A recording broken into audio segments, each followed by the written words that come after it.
el ministerio empezó cuando entendió que era indigno para el ministerio. Quiera Dios que todos podamos asimilar esto en el sermón de hoy, en donde empezamos citando que es curioso que Isaías relata el comienzo de su ministerio hasta el capítulo 6. Digo hasta con cierta admiración, porque la mayoría de los escritores sagrados comienzan con eso, refiriéndose a cómo Dios los llamó. Parece lo académico, parece lo pertinente. Él, sin darnos explicación alguna, quizás esos son los privilegios que tienen los poetas. No se les antoja explicarnos el porqué de algunas de sus actitudes. En fin, él prefiere empezar con la esencia de su mensaje y luego nos relata su llamamiento. Yo creo que si deseamos podríamos especular un poco del por qué, pero no veo para qué. Es mejor ganemos tiempo y escuchemos el argumento de él.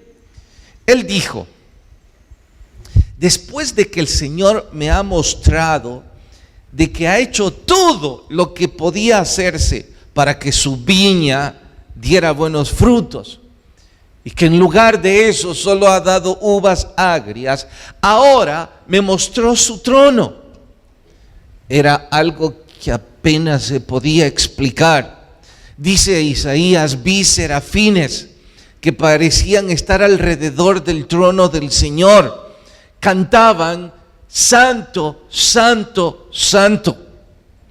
La majestuosidad que estaba en el trono era tal que estos mismos serafines, que son un tipo de ángeles que se refiere solo en esa parte de la escritura, dice que estos tenían 6 alas, pero que con 2 tapaban sus ojos y con las otras 2 sus pies, y ocupaban otras 2 para volar.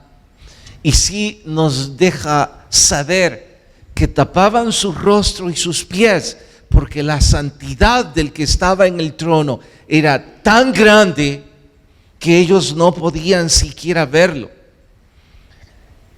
Fue entonces, dice Isaías, cuando supe que mis horas o minutos estaban contados.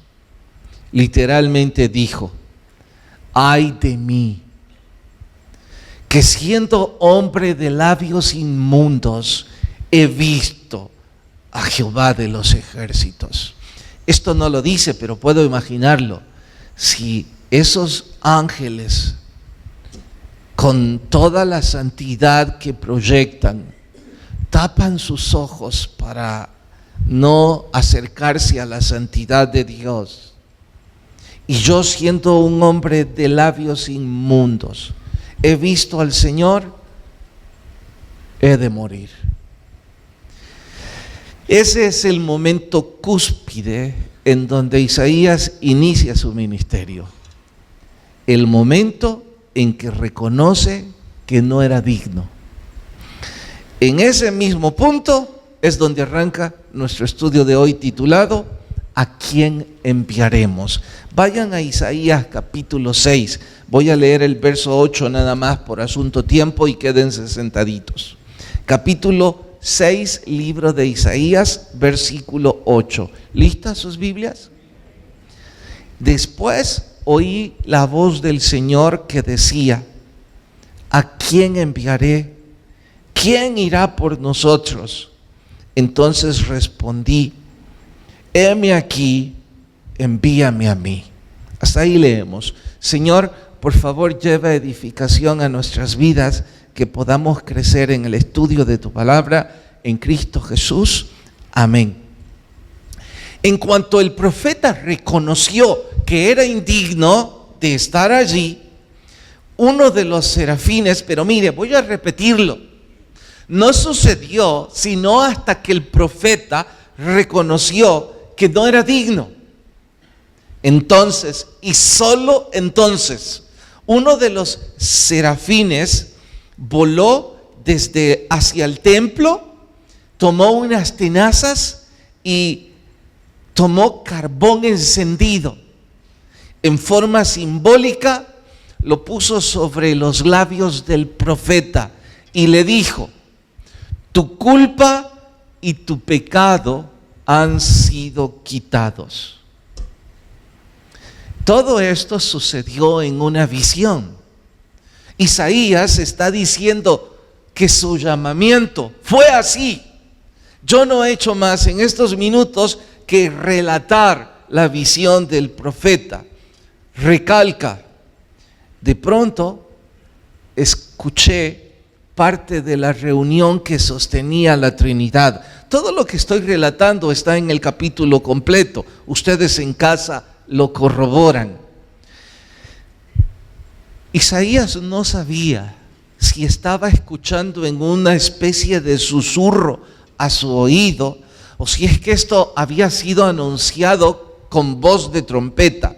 Lo que él sí sabe es que el Señor dijo: ¿a quién enviaré? Y luego se escuchó una segunda voz: ¿quién irá por nosotros? No sabía a qué. No sabía de qué se trataba. Él no había sido invitado a esa conversación. Él solo escuchó de pronto que el Señor preguntó: ¿a quién enviaremos? Me imagino que debió ver a su alrededor si es que algún serafín estaba levantando su mano y diciendo: estoy dispuesto, pero descubrió que el llamado no era para ningún ángel ni para ningún ser superior. Imagino que después buscó si algún mortal estaba cerca de él. Lo único que sí sabía muy bien es que él no sabía si podía hacer lo que se esperaba, pero estaba dispuesto a hacerlo.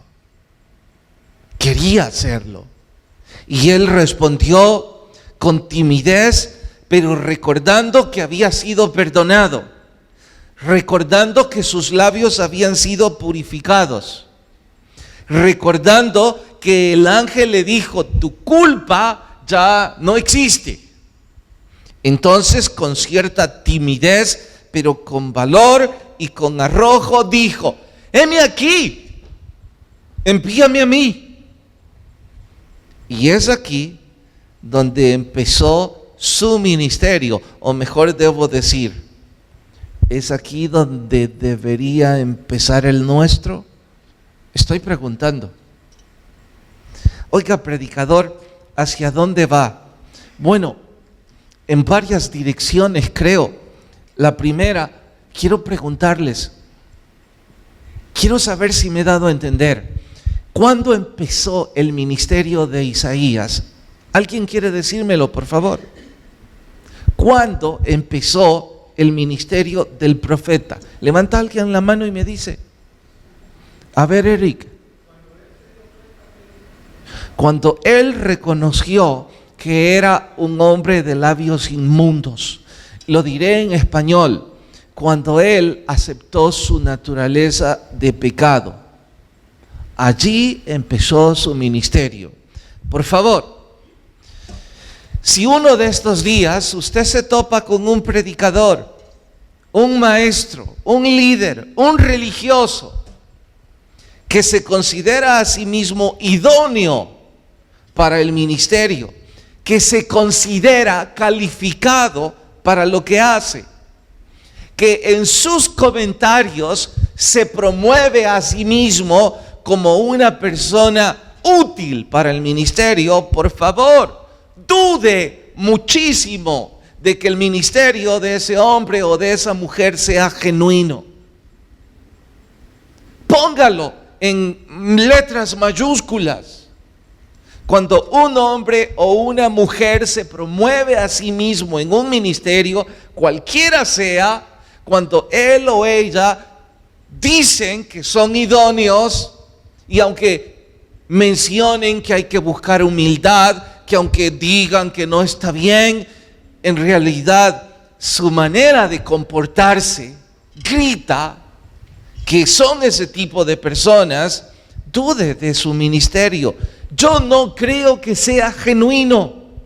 Es que las personas que tienen un llamado genuino se saben a sí mismas indignas. Oiga, Isaías era el sobrino del rey, de un buen rey, uno que hizo grandes reformas. Eso me hace entender que la formación espiritual de Isaías era una muy buena familia. Él era un príncipe, era el secretario de Estado o el escriba del palacio, era ahora profeta, era un hombre académicamente muy preparado y estaba temblando porque dijo: ahora voy a morir, este es un lugar santo, ¿qué hago yo aquí? Esa es la condición de un hombre o de una mujer que tiene un llamado genuino. Aceptan su condición y solo entonces el supremo alfarero puede comenzar a moldear esa vasija en una útil vasija. Con esto puedo decir a aquellos de ustedes que se sienten llamados y no se sienten dignos. Voy a repetirlo. Aquellos de ustedes, y entiendan que pasé al hermano Fernando y al hermano Saúl como una ilustración de que usted debería también preguntarse: ¿y por qué yo no puedo hacer algo así? Y si van a excusarse diciendo: bueno, es que mi trabajo, o bueno, yo no tengo la preparación académica, o lo que es peor, o mejor, mi condición espiritual no es la mejor. Lo que Dios está buscando es hombres y mujeres que reconozcan su condición y que en humildad, cuando Dios pregunta: ¿a quién enviaré?, con arrojo puedan decir: yo no sé si sirvo para algo, pero si puedo ayudar, estoy dispuesto. La Biblia dice que Dios escogió a lo vil del mundo. Y yo creo que muchos de ustedes, empezando por mí, calificamos en primeros lugares en la lista de los más viles. Desde luego, los que no califican son los que se sienten importantes, los que se sienten personas muy estudiadas, personas con muchas ocupaciones. Ellos no califican en esto. Los idóneos no tienen cabida en esto. Ellos están bañados, ellas están bañadas de arrogancia. Y eso es algo que la Biblia enseña que Dios aborrece, especialmente para el ministerio. Y debo ampliarlo. Los que reconocen su error no deberían sentirse mejores. Los que ahora mismo están diciendo: bueno, pastor, yo soy uno de los que no califica y sí tengo mucho deseo de hacer algo. De hecho, si alguno de ustedes se está preguntando: ¿y qué tengo que hacer? Es que nadie me invitó. Este sermón es la voz de Dios y no porque yo lo esté hablando. Aquí dice: ¿a quién enviaré? ¿Por qué no usted pregunta ahora? Fue Dios quien se hizo responsable de purificar a Isaías. Fue Dios quien se hizo responsable de purificar a su creación cuando envió a su Hijo a morir por nosotros y que nuestro pecado fuera quitado. Nosotros, como mortales, solo hemos recibido su gracia y su misericordia. La diferencia de esto es que hay dos grupos: los que reciben su gracia y los que la rechazan. Los que reciben su gracia tienen un corazón dispuesto. Los que la rechazan, ni siquiera creo que les importe esto una pizca. Están aquí porque son religiosos. Están aquí porque quieren ir a jugar fútbol. Están aquí porque alguien les trajo obligados. Y entonces yo tengo que preguntarme y preguntarles lo mismo del versículo que memorizamos. ¿Hay algo más que no se haya hecho ya con esa viña?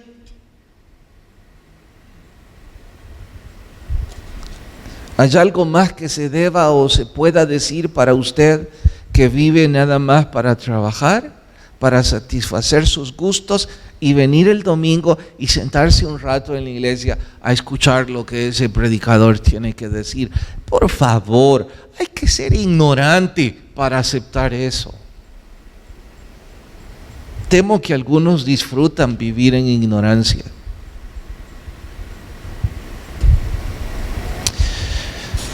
Hay dos cosas que no nos parecen atinadas, o al mí al menos en este capítulo. He estado preguntándome, ¿por qué no envió a un poderoso serafín como vocero?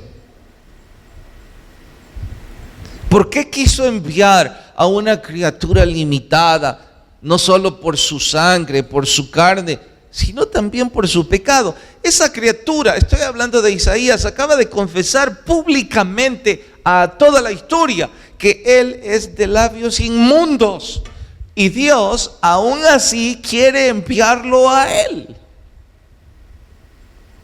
No parece atinado. Y no estoy respetando a mi Dios, estoy diciendo que en la lógica humana no parece pertinente. En el otro extremo, cuando Isaías escucha la invitación sin vacilar, sin un poco de temor, se ofrece de inmediato. Es como, no termino de entender esto. Al principio Isaías aparece lleno de miedo, reconociendo que sus minutos están contados. Ahora con todo arrojo dice: yo voy. Y ni me han preguntado a mí, pero estoy listo. Ayúdenme. Sé que cuando lean en casa el capítulo completo van a entender esto mucho mejor, pero entre tanto, ayúdenme y denme una opinión. ¿Por qué creen que provocó tan grande transformación en Isaías, en su actitud? Del temor al valor, de vacilar, de ahora convertirse en un hombre con coraje. ¿Qué provocó esta transformación? ¿Alguien quiere sugerir? A ver, Ángelo. Sin duda. Lo que lo descalificaba era ser un hombre de labios inmundos. Pero Dios en su gracia, no porque lo mereciera Isaías, sino por su gracia, decidió purificar sus labios para que diera uvas dulces. Ahora Isaías está tan lleno de gratitud que está dispuesto aún a hacer lo que no sabe si puede hacer. Entonces aquí hay dos grandes verdades, especialmente para los que rechazan el llamado. Cuando hablo de rechazar el llamado, dos connotaciones. todos los que esta mañana están sin un servicio sistemático a Dios, ustedes están rechazando el llamado de Dios. Si quieren un predicador que les aplauda el domingo y que les abone que su religión parece algo lejos de lo que la Biblia enseña, no deben escucharme más. Porque mi deber es decirles a todos ustedes que su religión es el domingo en la mañana. Ustedes tienen cualquier cosa menos la religión que está aquí. Y domingo tras domingo rechazan el llamado que Dios les hace, porque no quieren servir en nada. Dije que en dos connotaciones. Unos, los que rechazan el llamado a servir al Señor después de haber, entre comillas, recibido salvación. Digo entre comillas porque yo lo dudo, ya les explicaré por qué. Ahora, sé que usted me va a decir, a mí que me importa que usted lo dude. Perfecto, no debe importarle. Pero sí debe importarle lo que la Biblia dice. La segunda connotación es a los que rechazan el llamado para recibir a Cristo. Vienen cada vez, cruzan sus brazos, a veces muestran interés, a veces no. Cuando se hace el llamado para recibir a Cristo tienen tanto desgano, levantan su vista, cuando están orando ellos están viendo para otro lado. Una vez más digo, cuánta arrogancia, pero antes de recalcar cuánta arrogancia, hay dos verdades cuando menos que debo decir. Ángelo, por favor repítame por qué Isaías cambió de inmediato y estuvo dispuesto. Entonces los que no están dispuestos no tienen gratitud, ¿verdad? ¿Y por qué no tienen gratitud? ¿Por qué no tienen gratitud? Alguien ayúdele a Ángelo. ¿Sí, hermana? No, no es la respuesta. Ella dijo porque no quieren nada con Dios. ¿Por qué no tienen gratitud? Porque no están perdonados.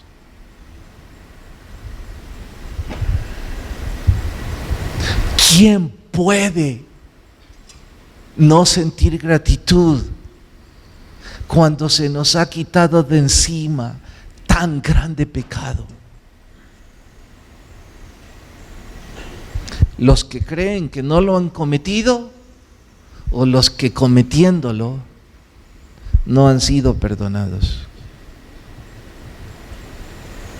Han hecho una oración que ellos creen les da salvación y vida eterna. Yo no lo creo. Yo no creo que alguien que haya recibido la gracia de Dios en su vida pueda poner oídos sordos a la voz de Dios cuando Dios dice, ¿quién puede hacer esto? ¿Quién puede ir?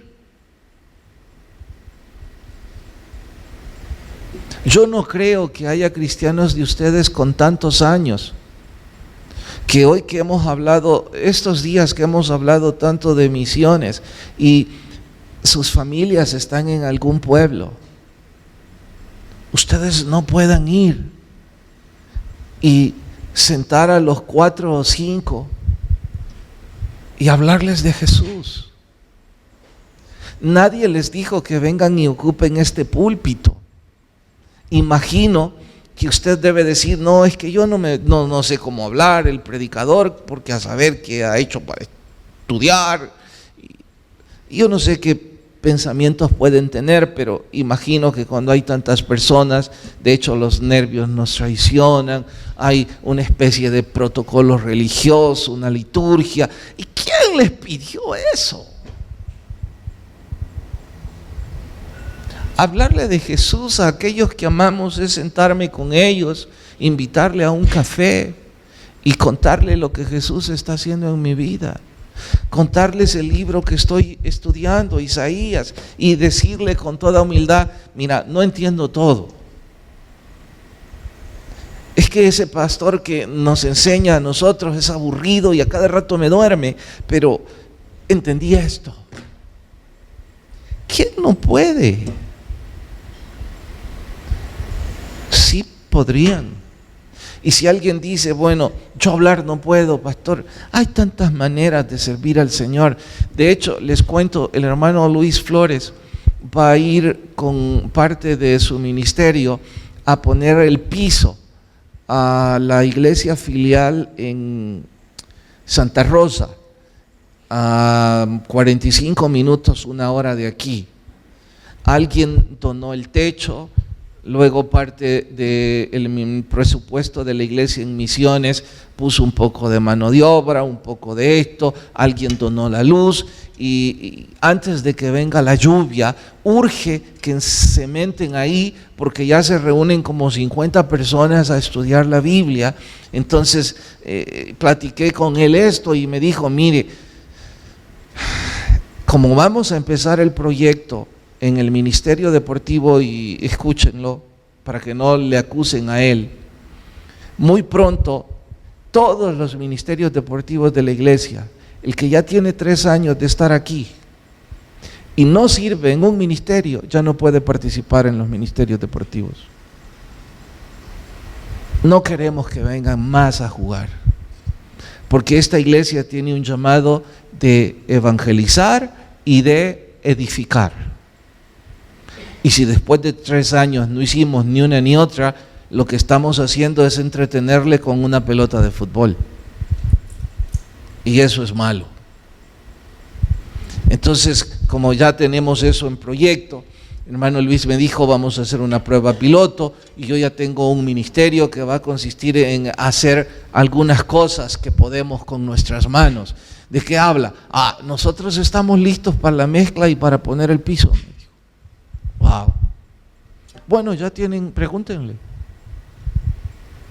Otros no necesitan predicar, a lo mejor solo llevar los dulces para romper una piñata, porque los niños nomás se ponen una piñata y llegan. Hermano Carranza hace unos minutos me contó, porque cada domingo yo veo que está comprando un CD,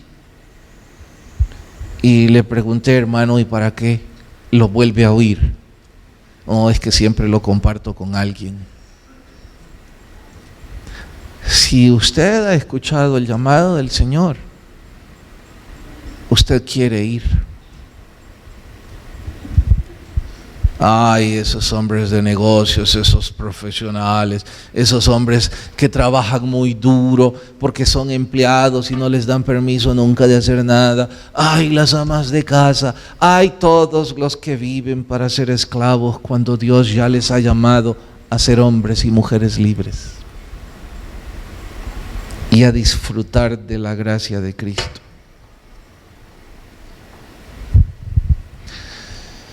Bueno, van a encontrar al final del capítulo 6 que la gente que la misión de Isaías, porque después preguntó a Isaías, bueno, ¿y qué voy a hacer? Nomás vas a ir a predicar. Creo que Isaías debió alegrarse, al fin me van a escuchar. Porque hoy si voy con la unción de Dios, ya me perdonó, ya me puso un carbón en mis labios, estoy listo, ahora sí estos me van a escuchar. Y el Señor le dice, bueno, vas a ser un vocero mío, vas a decir lo que yo diga, pero nadie te va a prestar atención. Yo no sé si con frustración, pero ahí lo dice. Isaías preguntó, ¿y hasta cuándo va a ser así? Que van a poner un corazón duro. El Señor le dice hasta que sufran la consecuencia.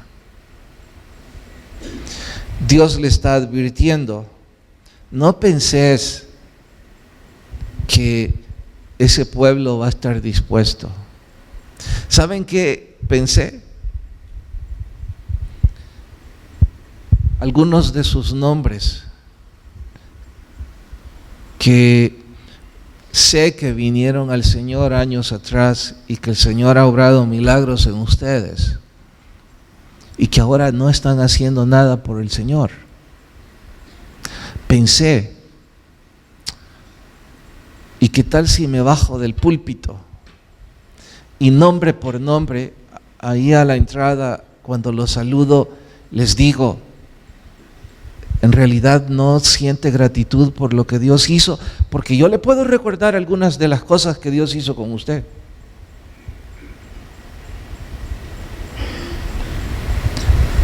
¿Sabe por qué no lo voy a hacer? Usted me dirá, por cobarde, probablemente. Ya sé su respuesta. Se van a enfadar conmigo porque tienen un corazón duro.